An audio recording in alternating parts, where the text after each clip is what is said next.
The court hereby orders that the minor child Jane be committed to the care and custody of the Department of Children and Families for a period not to exceed 12 months.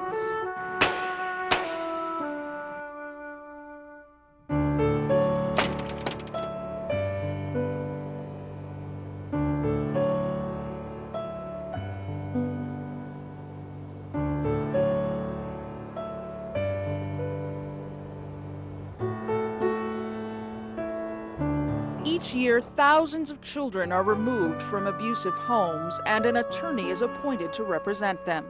Then the child waits for that attorney to ask what they want and to explain what's going on. The child rarely enters the very courtroom where his fate will be decided.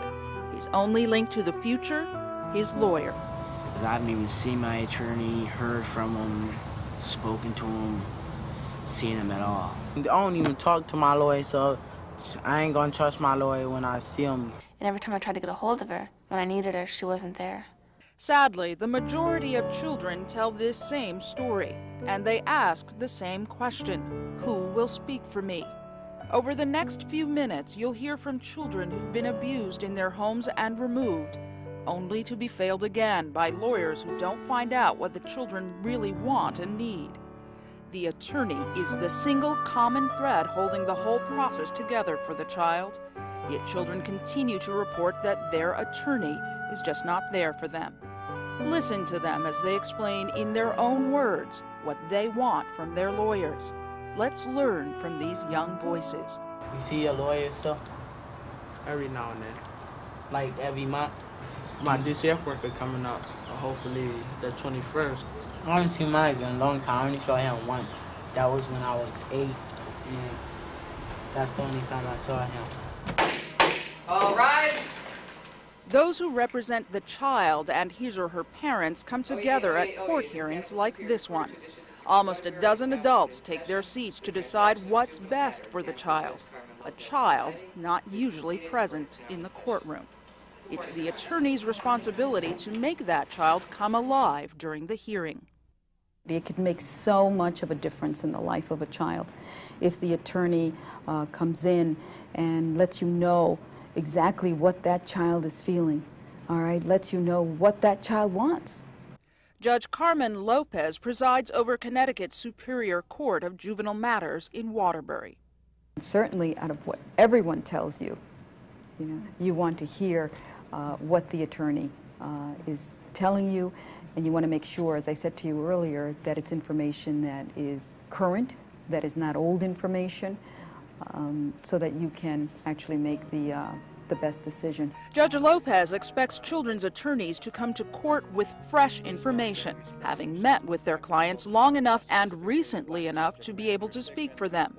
But she knows there are plenty of attorneys who don't bother to meet with their child clients or get to know them. This leaves the child with painful questions about the future. I think that I'm going to be here probably till I'm 18,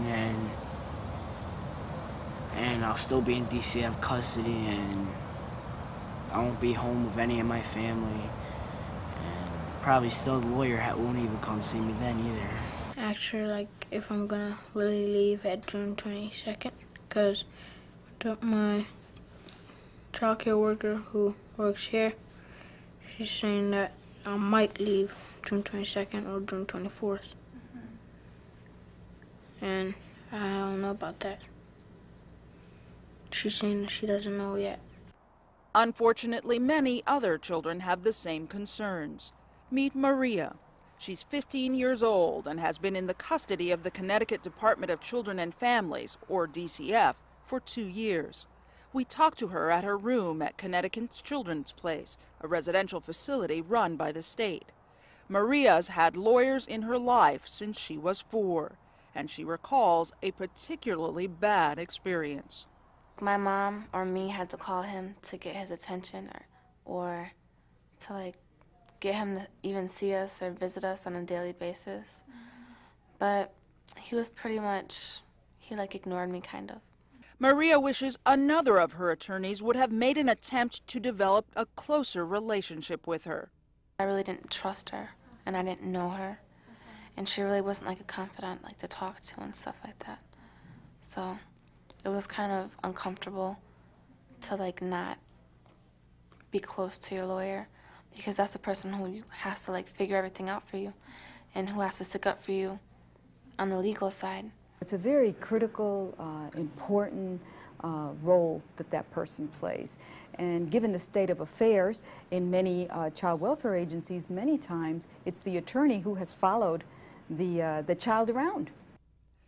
The attorney is often the only stable adult advocate in a child's life. Caseworkers change and children are moved from foster home to foster home as court proceedings carry on without them.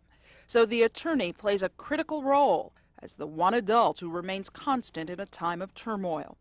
14-year-old Gabriel has lived in 10 places since being removed from his home at the age of 8. After I came from home, I went to a residential, and then I went to like 3 more residentials out of that, and then I started going to like foster homes. And at the foster homes, I came here, and then I left. Then I came here again. The longest time 15-year-old Aurea spent at one place was 9 months. I went to Janice's house in Bridgeport. I came here, Connecticut Children's Place. Then I went to New Hope Manor in Manchester. I went to New Haven Detention, Hartford Detention, Hamden, JFS. Then I went to Douglas House in New Haven, and then Forbes House in New Haven, and then I came back here. It is quite a challenge for the attorney to handle this situation in a positive way. He or she must also overcome barriers such as age, race, culture, and sometimes language, as well as the child's disorientation and trauma after being moved. Howard Davidson is the director of the American Bar Association's Center on Children and the Law. Davidson says a good lawyer will develop skills in child development or know other experts he can rely on. He or she needs to be a good communicator and a good listener. And the lawyer should know he or she can have a serious impact on each child client. The fact that a child may not get adequate legal representation can result in a child not getting properly evaluated, a child not getting the right kind of educational services, the right kind of mental health services, and can result in a child who has a lot of problems that the system unfortunately ignores. When asked about interactions with their attorneys, many children bring up the same key point. Their attorney isn't listening. Eva is 17 and has been in DCF custody since she was 10. I had a female lawyer, I don't know her name, and all I could remember was she used to call and speak to my aunt, but I never met her in person. I never spoke to her through the phone. It was just talk to my guardian, that was all. In this case, the attorney was making phone calls, but failed to actually talk to her client in person.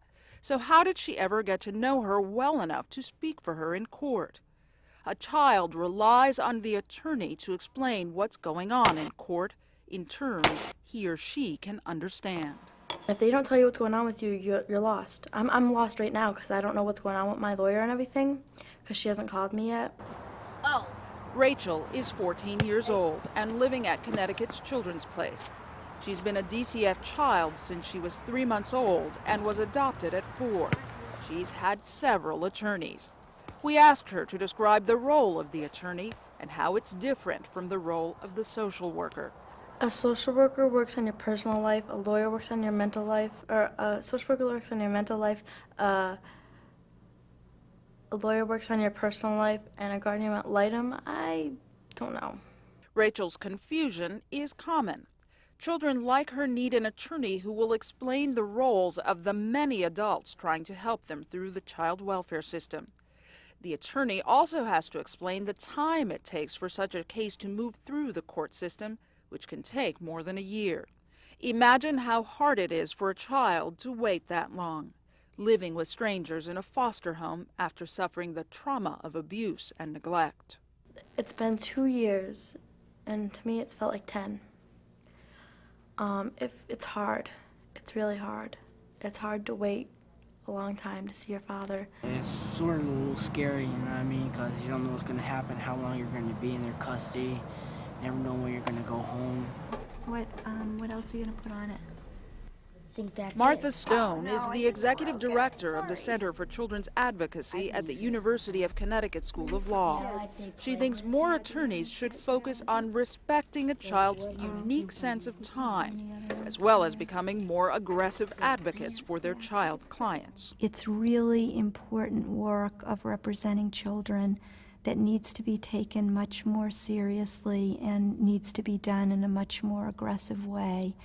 And that the excuses that are being used for poor legal representation, such as low payment and not enough time and too many cases, I understand from a real practical point of view, from the attorney's point of view, but the child doesn't understand. It sort of makes me feel a little down because sometimes I really need to be talked to him, and it's not the time for me to be like asking for that thing because he's busy, he got a lot of cases and things like that. I tell my mother sometimes that my lawyer needs to come up here and see me because, you know, I have things that I need to talk to him that you can't always talk to your DCF or to staff about. Makes me feel really angry and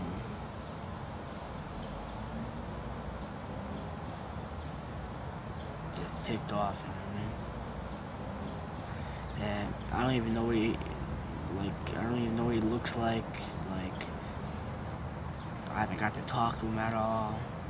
Jeremy hasn't seen his attorney since coming into DCF custody 4 months ago.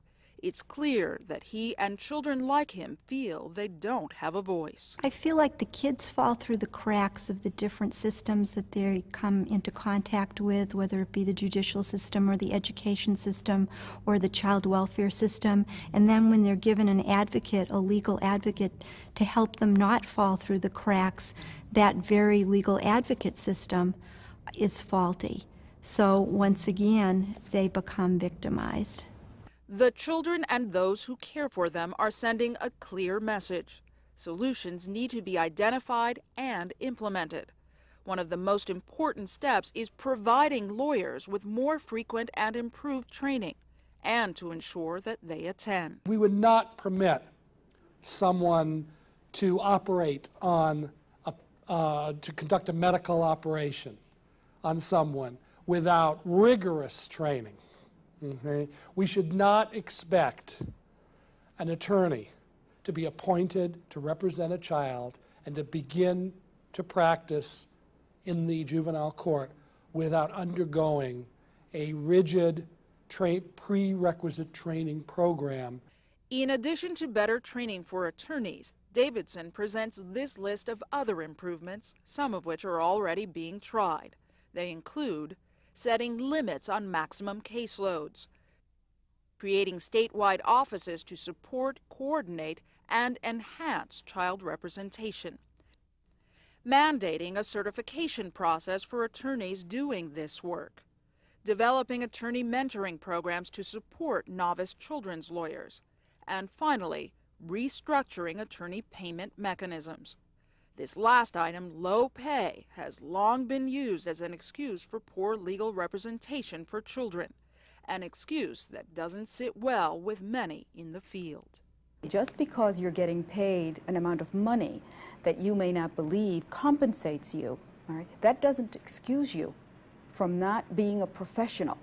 I mean, the word professional means something. It means we finish the job, and it means we do it right. And that's my understanding of being a professional. You work Sundays, you work Saturdays, you do whatever you need to do to get the job done. Otherwise, then you sign up for something else. You don't do this. The children want to add another item to the list of improvements. They want more opportunities to speak for themselves in court. Aggressive legal advocates can make that happen by appealing to the judge for the children to be heard in court. These young people feel they could influence their own future by speaking for themselves. I like to speak my mind, you know what I'm saying? I like to say how I feel and tell the judge what I think should happen and how I've been doing.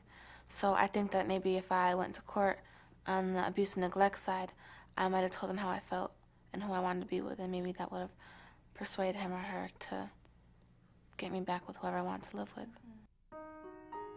Over the past several minutes, we've targeted the problems in the child welfare system and offered solutions. We've listened to children describe their negative experiences. But we should also listen to children who tell us about attorneys who cared, provided true legal support, and became real friends. My lawyer climbed a tree to talk to me. Daryl's attorney did not take no for an answer when he was being shy. She went the extra mile to talk to him and his sister, Diane. She does a lot of kid stuff even though she's a grown-up, and she'll do whatever we'll do. Their attorney visited them once a month, getting to know the kids and the rest of the family. Made me feel good because I'd be able to think about what I was going to talk to her about, what I was feeling during that month. She became part of the family. I mean, she talked to all of us. She got to know my older children. She got to know everything about us before she made a decision of even having these kids placed in our home through adoption. Roseanne is Daryl and Diane's adoptive mother and was adopted herself. She's fostered 12 children and says the majority of them have not had good legal representation. Well, when kids don't have that, unless they have a good rapport with their foster parents, they really don't have very many places to go. And you build a lot of that inside. I think you're going to run into a very large problem when they're older, or even right at that very time. When young people talk about positive experiences with their lawyers, they bring up similar themes. Their attorneys spent time with them, listened to their concerns, and told them the truth. She's really honest with me. Like, if something's gonna happen, she would tell me straight out. She wouldn't, like, hide it from me and then let it happen. My lawyer's always been honest with me from the beginning. They always tell me what could go wrong and what's the good news. And they never tell me things that I want to hear. They tell me what is going on around me and what could happen. Like Eva and Oria, all the young people we interviewed spoke from the heart. They're trying to live normal lives, trying to get back with their families. We thank them for sharing their stories, their sadness, and their hope. But before we go, they have something to say to you, attorneys who represent children. Please listen carefully to what they have to say. Just because we're kids, we don't have to be ignored, you know. Give us as much as important as you would give, you know, an adult, you know, like somebody you're really getting paid for. It's very important to be there and explain every detail that you need to explain. Take the time. Even though you don't have time, make time, because that's very important, because if you do that, you're showing your client that you really care and you're willing to take the time to get to know him or her. So I think that lawyers should be a little bit more trustworthy and caring, so the people, or the people that are seeing them would like to talk to them about their problems more, and they'd be helped out more. They have to listen to what the kids want to say to the judge, and they have to listen to what their feelings. Listen to kids because they all have something special to say.